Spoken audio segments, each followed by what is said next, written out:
Assalamualaikum sahabat. Dalam kisah ini, aku akan bercerita tentang peristiwa yang aku alami 30 sampai 45 tahun yang lalu. Semoga ada hikmah yang bisa diambil. Selamat mengikuti.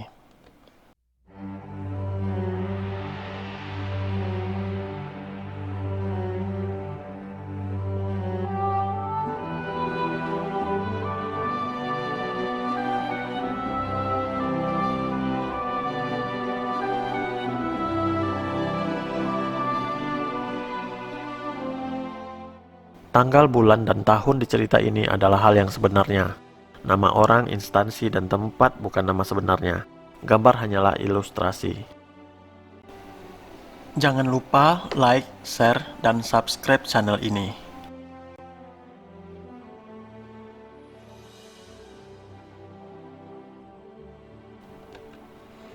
Janji Darah, bagian 8, pergi tak kembali.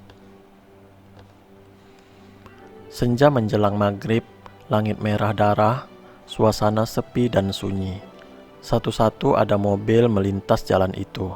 Ada ibu-ibu pakai mukena ke masjid untuk sholat maghrib. Di simpang itu ada anak berusia 10 tahun sedang menatap jalan arah Bukit Tinggi. Wajahnya memandang dengan nanar. Ada raut wajah kepastian. Ada raut wajah bimbang. Matanya berkaca-kaca, antara marah dan pilu. "Aku harus pergi," bisiknya lirih. Aku menghampiri anak kecil itu. Tampak di wajahnya ada luka memar seperti kena cambuk. "Aku akan pergi," katanya lagi. Aku mendekat ke anak kecil itu. Dia melihat ke arahku. Pandangannya jauh melayang. Kemudian pandangan itu melihat ke arahku dengan tatapan mata tajam. Aku tersirap. Ketika pandangan itu beradu dengan pandanganku, aku diraih masuk ke dalam bola matanya yang basah.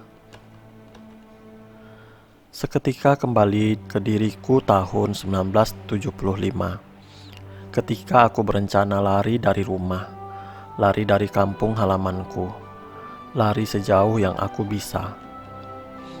Tahun itu 1975, di simpang Parit Gadang, aku berlari dan berlari dengan dada sesak. Namun, aku terus berlari hingga aku sadar bahwa aku tak membawa apa-apa. Hanya ada sandal jepit, celana pendek, dan baju kaos. Baju kotor berlumuran cat warna biru muda dan semen. Aku mau kemana? Di simpang itu, aku menghadap ke arah kota Bukit Tinggi. Melihat jalan beraspal terbentang di hadapanku. Seandainya aku nekat jalan 4 km ke kota Bukit Tinggi, aku tak tahu kemana lagi. Aku ragu antara melanjutkan niatku yang membara untuk pergi. Kebingunganku akan pergi kemana sesampainya di kota. Aku punya cita-cita untuk pergi ke Jakarta, kemudian ke luar negeri, Malaysia, Inggris, bahkan Amerika. Tapi itu hanya angan-angan dalam mimpi-mimpiku ketika galau. Sekarang aku sudah berjalan 1 kilometer dari kampung. Tak tahu mau kemana lagi. Tiba-tiba ada suara berbisik padaku. "Kamu mau kemana? Ibumu tahu kamu di sini." Suara itu seperti datang dari diriku sendiri. Aku berhenti berjalan. Aku tatap jalan membentang. Bukit Tinggi terasa semakin jauh dan hari semakin gelap. Rumahku tak beberapa jauh dari simpang di desa Batang Tarandam. Awalnya rumah kami adalah rumah panggung papan berwarna kuning. Ada 4 kamar di rumah itu. Namun ketika aku kelas 3 SD, rumah itu dibuka dengan bergotong royong. Setelah dibuka, setengah bahannya dibuat lagi rumah kecil untuk tukang dan omku. Ibuku membangun rumah baru yang permanen dengan batu bata dan semen. Rumah baru kami dibuat ibu cukup besar. Ada 5 kamar dan dapur yang luas di belakangnya. Membangun rumah itu tidak langsung selesai. Butuh waktu beberapa tahun. kami pindah ke rumah panggung kayu berwarna biru muda tak jauh dari rumah panggung warna kuning yang sudah dipindahkan ke belakang itu. Untuk kelancaran pembangunan, ibu mendatangkan tukang dari Pekanbaru, dan beliau juga minta bantuan adiknya, Om Hardi, untuk membantu tukang tersebut. Om Hardi sangat baik padaku. Aku pernah diajaknya ke Pekanbaru bersamanya untuk libur puasa. Adik-adik ibuku tinggal di Pekanbaru, dan di sana banyak sepupu-sepupuku. Om Hardi juga pernah mengajakku ke kampung istrinya di kaki Gunung Sago. Di sana banyak pohon tebu dan aku senang melihat masyarakat membuat gula merah dengan kerbau sebagai pemutar kincirnya. Namun ketika Om Hardi di kampung di rumah kami, sikapnya padaku berubah sangat drastis. Aku tak pernah tahu apa penyebabnya. Aku selalu salah. Perubahan sikapnya terhadapku bukan tidak diketahui saudara-saudaraku. Bahkan ibuku juga tahu. Tapi ibuku hanya sering menyabarkanku. "Sabarlah, kita butuh bantuan dia," kata ibu menyabarkanku. Selama rumah kami dibangun, ada masa suram hidupku. Setahun sudah Om Hardi di kampung kami. Beliau dan Pak Tukang tinggal di rumah kayu bercat kuning di belakang perumahanku yang dibangun. Aku seperti tak punya tempat untuk berlindung. Di sekolah aku dibully teman-temanku, di rumah aku selalu kena marah oleh Om. Beliau sering marah. Aku salah atau aku tidak bersalah, selalu salah di mata beliau. Bahkan kalau dia kesal dan marah pada anak lain di sekitar rumahku, tetap aku yang kena sasaran amarahnya. Kemarahannya yang sering diluapkan padaku membuat aku juga tidak simpati dan hormat lagi pada beliau. Suatu saat, aku dapat tugas sekolah membuat bahan-bahan rumah tangga, pot bunga, asbak rokok atau yang lainnya. Boleh dibuat dari tanah liat, kaleng atau semen. Karena semen di rumahku banyak, aku pilih membuat asbak rokok dari semen. Om Hardi melarang mengambil semen itu. Dia mengatakan, "Kau akan main-main dengan semen itu." Aku meminta tolong pada ibuku untuk mengatakan pada Om Hardi bahwa aku butuh semen, karena aku akan buat asbak rokok. Ibuku pun menyampaikan pada adiknya bahwa aku mengambil bukan untuk main-main, tapi tugas sekolah. Dengan kesal dia membolehkan aku mengambil semen itu. Aku pun membuat cetakan untuk asbak rokokku. Tak butuh waktu lama untuk membuatnya, aku rasa sudah cukup bagus. Setelah itu aku jemur. 3 jam dijemur, asbakku sudah keras. Aku pun ingin mencat asbak itu. Ada sisa cat biru di rumahku, cukuplah untuk menyelesaikan tugas sekolah. Ketika aku sedang mencat, Om Hardi berteriak dari perumahan yang dibangun itu. Aku disuruhnya mengambil kambing di kebun. "Hari sudah sore," katanya. "Iya Om," sahutku. Ibuku berternak beberapa ekor kambing. Kambing itu diikat di kebun belakang rumah kami. Sore-sorenya kambing itu diambil dan dibawa ke kandang di bawah rumah panggung biru yang kami tempati. Ketika itu asbakku sudah selesai dicat berwarna biru. Aku cukup puas dengan hasil karyaku. Aku hanya menunggu kering saja. Aku pun berdiri untuk mengambil kambing di kebun. Namun karena lantai tempat aku berdiri terbuat dari anyaman bambu, lantai itu pun bergerak seiring aku menarik kakiku untuk pergi. Asbak itu oleng dari tempatnya hingga jatuh ke lantai. Aku kaget. Asbak itu kotor terkena debu dan semen. Aku harus mencatnya lagi dari awal. Aku bersihkan cat yang pertama, kemudian aku cat kembali. Sampai asbak itu bagus kembali, bahkan lebih bagus dari yang pertama. Namun tanpa aku sadari, Om Hardi sudah berada di depanku. Tak sampai sedetik aku melihat bayangan Om Hardi, tali kambing melayang ke wajahku. Tali itu berwarna biru dongker dan ada buhulnya. Tali itu terlipat jadi 2. Kedua ujungnya dipegang Om Hardi dan lipatannya mendarat di pipiku dengan kencang. Aku kaget dan kesakitan minta ampun. Asbakku tercampak, jatuh ke sisa semen di lantai. Aku berteriak dan menangis meraung-raung. Saudara-saudara perempuan dan ibuku berlari ke arahku. Ibuku kaget, menegur Om Hardi atas kekasarannya padaku. Tapi Om tetap marah dan mengomel. Disuruh memasukkan kambing ke kandang, main-main cat dia, katanya. Dia sama sekali tak menyesal dengan perlakuannya terhadapku. Akhirnya, aku kehilangan kesabaran pada Om. Aku balik marah-marah sambil menangis keras-keras. Aku katakan bahwa tersiksa selama Om di kampung kami. Aku sudah tak tahan lagi, pikirku keras-keras. Aku menangis dengan perasaan lirih. Tak ada yang membelaku atas perlakuan yang kuterima.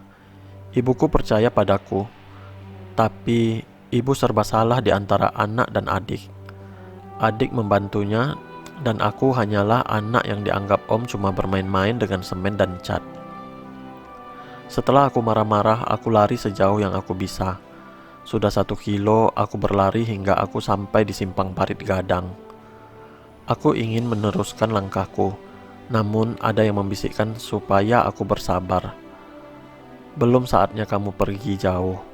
Kamu baru 10 tahun. Kamu baru kelas 4 SD. Suara itu terus mengingatkanku. Aku terhenti di simpang itu. Hari sudah gelap. Orang sudah selesai sholat maghrib. Aku masih berdiri terpaku. Aku mau pergi tapi tak tahu kemana. Sementara ibu seperti memanggil-manggilku. Aku bisa saja pergi. Aku bisa saja hilang di muka bumi. Tapi ibuku pasti akan mencari diriku. Tidak kebayang bagaimana perasaan ibu bila tiba-tiba anaknya hilang, tak kembali ke rumah karena marah pada adiknya. Ibuku pasti akan menyesal sekali. Aku berjalan gontai kembali ke kampungku. Jalan yang gelap tanpa cahaya aku lalui dengan perasaan membeku. Hancur sekali hatiku, seperti tentara yang kalah perang digiring dengan tangan di borgol. Di simpang di kampungku, aku berbelok ke arah masjid. Aku sholat maghrib dulu. Aku berwuduk membasahi wajahku. Sekaligus ingin kubasahi hatiku yang penuh kemarahan dan dendam. Aku harus bersabar sampai rumah kami selesai. Sudah separuh pembangunan. Jadi, aku harus menunggu setahun lagi. Begitu aku menguatkan diriku. Kemudian aku pulang ke rumah. Rumah kayu warna biru muda tampak cahaya di dalamnya. Jendela rumah dibuka lebar-lebar. Karena rumahnya tinggi, aku mengendap-endap di depan rumah tanpa orang tahu aku sudah pulang. Gang ke rumahku kebetulan gelap sehingga tak ada yang menyadari aku sudah kembali. Namun hatiku masih terasa sakit untuk terlalu cepat menyerah. Aku menuju ke samping rumah. Rumah panggung kami, panggungnya setinggi 1 meter. Di bawah itu kandang kambing, antara kandang kambing itu ditutup pakai kayu tegak berdiri bersusun. Setelah itu dilapisi lagi dengan anyaman bambu. Antara kayu bersusun dan anyaman bambu itu sudah terlepas. Aku sering bersembunyi di sana kalau dimarahi. Aku masuk ke sana, azan Isya sudah berkumandang. Dari tempat itu, aku dapat mendengar semua pembicaraan orang di dalam rumah dengan jelas. Mereka membicarakan diriku. Adik-adik dan kakak-kakakku mulai gelisah karena aku belum pulang juga. Mereka mereka-reka di mana kira-kira keberadaanku. Aku dengar ibuku berkata pada adiknya, "Kamu jangan terlalu kasar sama Sultan, Hardi." "Alah, kakak ini, dia itu anak laki-laki. Harus dikasari sekali-sekali biar kuat," kilahnya. Orang yang sholat Isya di masjid sudah mulai pulang. Tampak ibuku mulai tak menyembunyikan kegelisahannya. Tampak ibuku mulai tak bisa menyembunyikan kegelisahannya. "Kamu cari Sultan sekarang, Hardi. Ini sudah malam." Ibuku sedikit berteriak. Nampak kegalauan dari nada suara ibuku. "Paling dia di sekitar sini. Mana berani dia jauh-jauh. Sebentar lagi dia pasti pulang," jawab Om Hardi. Ucapan Om Hardi menusuk hatiku. Dia benar. Aku tak jauh dari rumah. Aku bersembunyi di kandang kambing seperti pengecut. Air mataku kembali jatuh mendengar ucapan Om Hardi. Ya, aku memang pengecut. Aku tak berani lari dari rumah. Lama aku bertahan di bawah kandang. Aku dengar pintu rumah kami dibuka.